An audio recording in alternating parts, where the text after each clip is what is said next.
sechimbuya ndauya kuti zvaningina vangu kana kuti vana kana kuti muroora wangu makutambaozve motamba muchizviziva kuti anditi muchiri musikana nemukomana. Ipapo akazviziva kuti tichiri musikana nemukomana hatifanirwi kuposta pikicha takapinda mublanketi mujira 1 mutauro 1 tisina kupfeka tese. It not looks nice to us old people. Umwe munhu achadaro kuti izvo, why are you there? I'm here for money. Ndiri pano pa social media kutsvaga mari. Kana wada kuti ndisauya pa social media ndipe mazimari acho every month kuti ndisauya.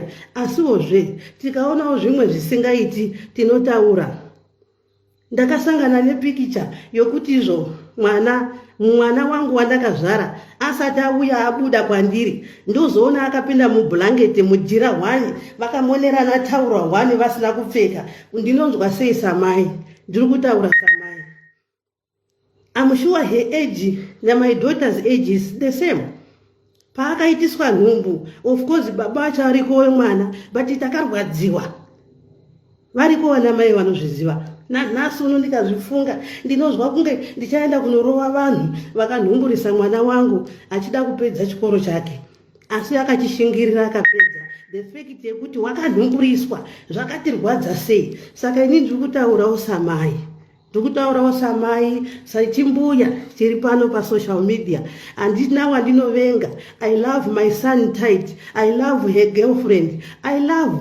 But kuti tizoona vachiita video vachiti uyu wakabata chiuno choumwe vachiita so pafurandi hazvinyatsokuita ba. I know kuti zvizhinji zvinoitwa nekuda kwemari, but kuzoti mwana wakadai wakabata umwe uchidaiwo aiwa zvimwe hazvinasi kudini, hazvizoonasi kuita kune zvimbuya. Isusu tiri panowo kutsvaga mari. Umwe munhu achatodaro kuti iwo ibva pasocial. Hatingafambi tisina kupfeka nokuti social media. Hatingabvisi hembe tofamba takaita mushwi nokuti social media. Vane zvinhu zvakawanda zvavangaita kuti vawane mari vari tu. Zvavaita zviya vachidya vachiita sei zvakangonaka. Kune zvimwe zvinhu zvisingaiti. Ini ndataurawo sechimbuya. Handiti chichanesa mazuva ndechekuti vanhu vahombe vakataura, mbuya huru dzikataura, unotozwa kunze wakuda kuroya. Kana kuti madhara kumusha vakataura zvavanenge vaona muana adiki zvakaipa, vanotonzi matotanga maakuda kutoroya. Ndo zvinofunga vanhu. But it's not good sometimes. Chionai vanhu rango abopoto pa social media, rango wachi. Handiti ameniwo pamwe vana mai vacho vanozvifarira. We never know. Pamwe vanozvifarira, pamwe vakati go ahead, but isusu sana mai dzimwe nguva zvinotirwadza. Dzimwe nguva tinonzwa kuti kare ko mwana wakuita seiko apa pa social, ko mwana wakuita seiko, hatina kumbonzwa kunzi uyai kumuchato, ko izvi zvazodai sei.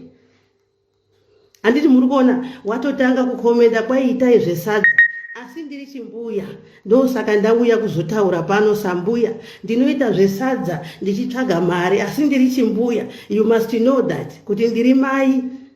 Handiti you might be my age kana kuti you might be younger than me, but the fact yekuti neniwo ndiri mai yaita kuti ndimbotaura zvimwe zvinhu. Chionai muma social media vanhu votukana, vanhu voita sei, vanhu vogurana voita sei. Ini ndinoti siyai vanhu vafare. Uye futi ndechiti kune vana vangu, faraiwo muchiona kuti muri pa social media panoonekwa nevanhu vakawanda. Now akambotaura mumwe musi ndinoona mavideo ake, akambotaura mukomana uyu achiti izvo vanhu ukaposta chinhu kuno kuAfrica chinoita maview mashoma, asi chikapindirwa nevamwe vedzimwe nyika chinoonekwa zvakanyanya. Ndakati amen. Ndakati ipapo amen, because vanhu vatema isusu tiripo atimbozivi kuti ngatilaiko apa, ngativhiwo, ngatishewo, ngatiite sei, tingoripo kushora. Zvese vanoita zvinhu zvakanaka, vanoinda tena vanhu, vanoita sei. Tinofana kuzvitenda izvozvo, asi chataramba ndechekuita goikoi mberi kwedu. Amunoti hazvichaiti. Ndo chatangoramba chete chokumonerana mudhira 1 ndo chatangoramba chete takamirirawo mwana musikana iyeye takamumirirawo tiri ana mai ngazviziwo kuti kuna ana mai pasocial kune zvimbuya zvakatopfuura ini zviri pano